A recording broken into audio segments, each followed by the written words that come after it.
Amberdown with 4 years, 12 tracks with 38 minutes. The debut album, the West Australian band, released August 2019 independently. Produced by the band, 3 promo tracks have been released in Say You Will, Hole in the Floor and Lifeless. The album comes about after a run of singles and EPs and was sent to us via Firestarter Music. Cool. Who's going first on this one? Timmy. Yeah, this kind of modern Australian heavy rock prog sound, you know, butterfly effect with a bit of a slap. Kind of. Actually, that's not fair. But that's, you know, Yep. there's a lot of bands doing that now. Yep. You know, Sidonia did it ages ago, and, you know, now we've got Amberdown.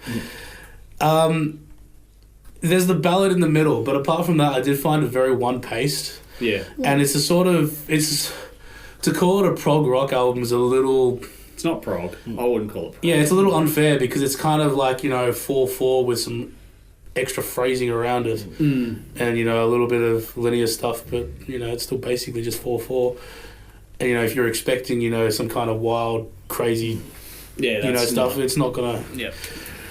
And if you're an expert in this style, then maybe, you know, it doesn't sound so samey to you, but for me, there's any nuances just went straight over my head. Recorded very great, actually. All the sounds they got out of this was pretty damn good. The singer as well was a great tone, but that cover was really fucking random. That was odd at the end. I bet you it gets a mention in every review. Yeah, it will.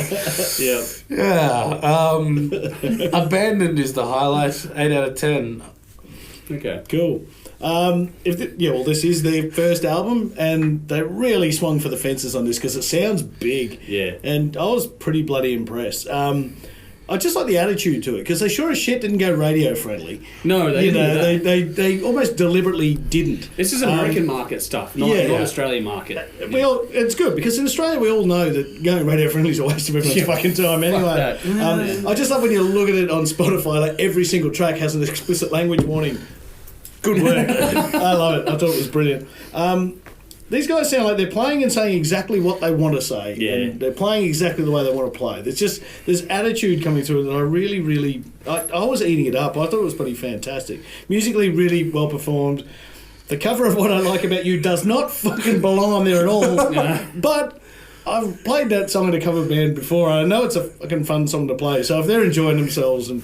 tip of the hat, well done. They do sound like they're enjoying themselves. It does. It'll go well live too. Yeah, it doesn't fucking belong. But it was fun. Yeah, knock yourself out. Because lyrically it's kind of angry and charged all the way through, and also, What I Like About You minutes. is just fucking weird. The album only goes for 30 minutes including that, so it'll be a short album without that track. So. Yeah.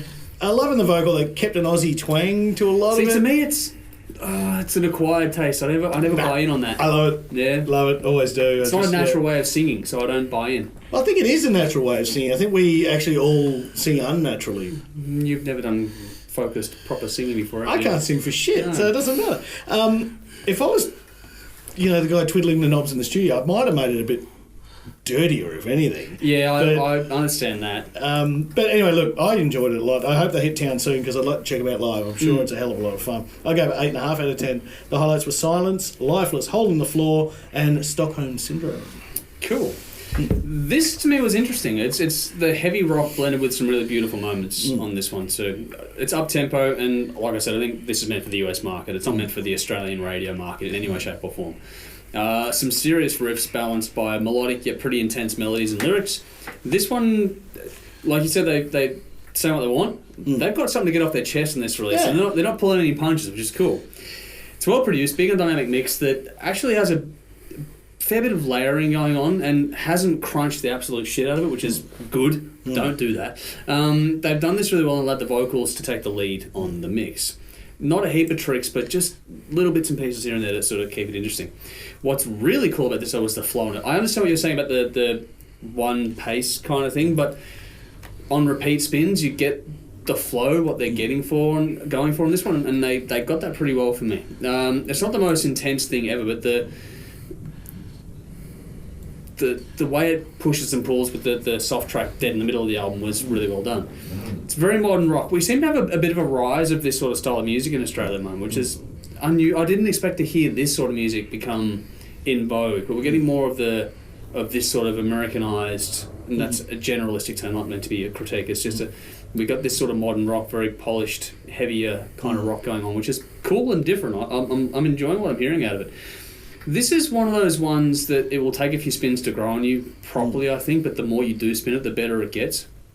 I think the first half of the record was stronger than the back half of the record, but the back half of the album is where the diversity comes into it too, which is a bit of an interesting sort of a thing. So while the really strong songs are more toward the start, the back half is more interesting because that's where you get more changes happening on the listen.